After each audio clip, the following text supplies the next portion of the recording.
Hi, with this video I would like to show you how to repair a liner that has detached the main drain ring and how to replace the ring with its gasket and the water.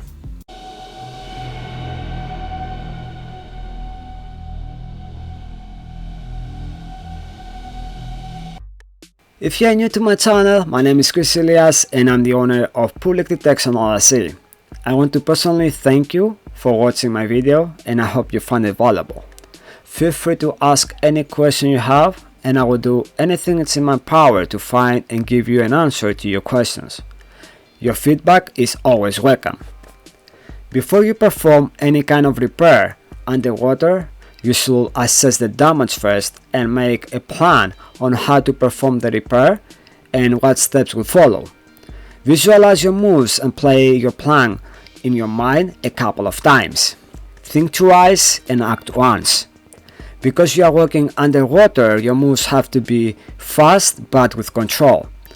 Better be prepared and always have a backup plan if something doesn't go the way you expected. Also, make sure your suit and equipment haven't fallen anywhere and you are free to remove yourself to the surface in case of an emergency. Sometimes it can be stressful when you realize that water leaves the liner and could create problems with the ring installation. So be calm, prepare yourself and make sure that you have enough air supply to complete the job. Never forget, safety first. So first step is to secure the liner and prevent a great amount of water rushing under the liner. We need to make sure that the liner will not move after we remove the screws from the ring. Place carefully heavy objects around the drain and whatever you choose to use, be careful with the liner.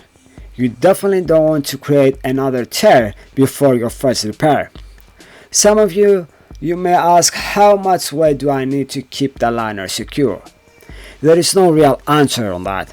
I have performed the same repair multiple times with a little weight as 40 pounds and as 200 pounds.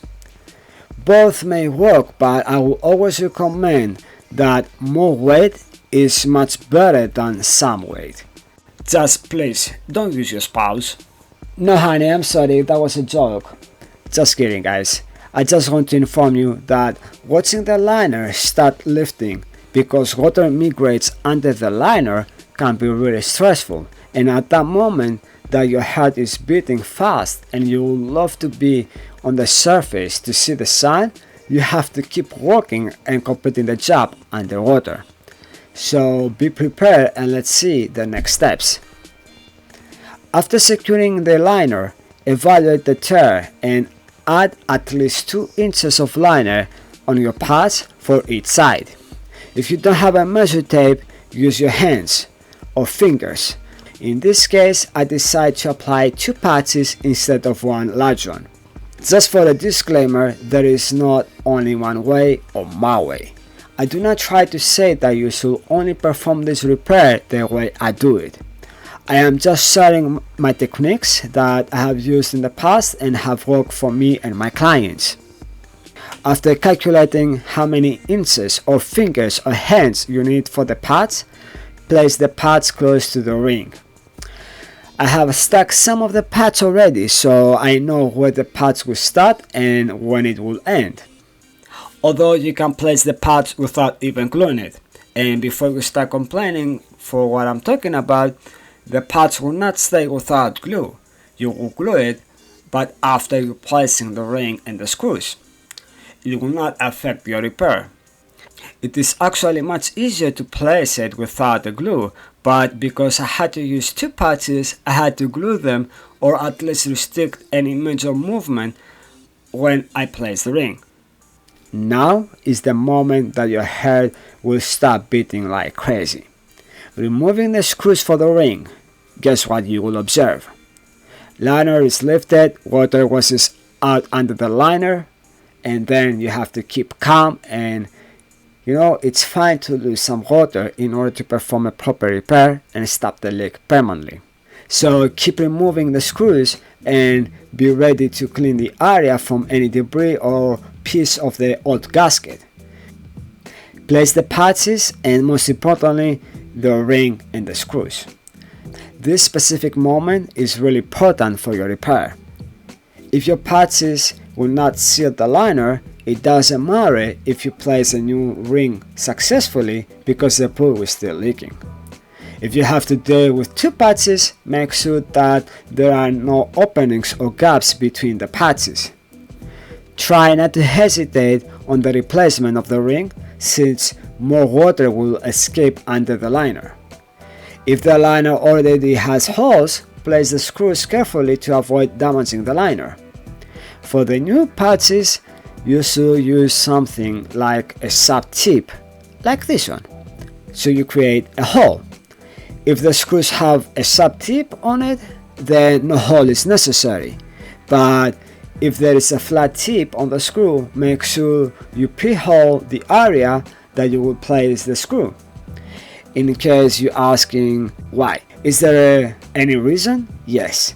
If there is no hole, the screw will drag the liner into the hole and it will create an opening for the water.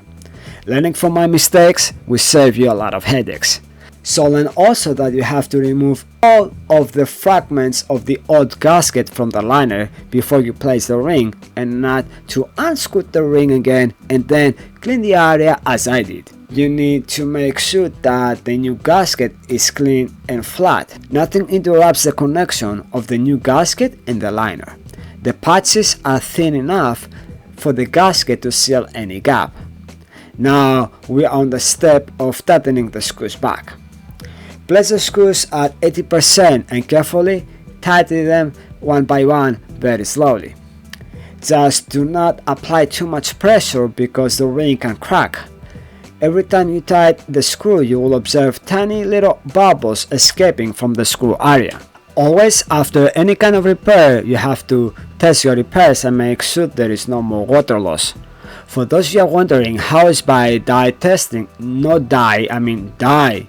No, you don't have to dye to test it. You just have to dye test it by releasing small portions of food color or any kind of dye test liquid at the connection of the liner and the body of the main drain.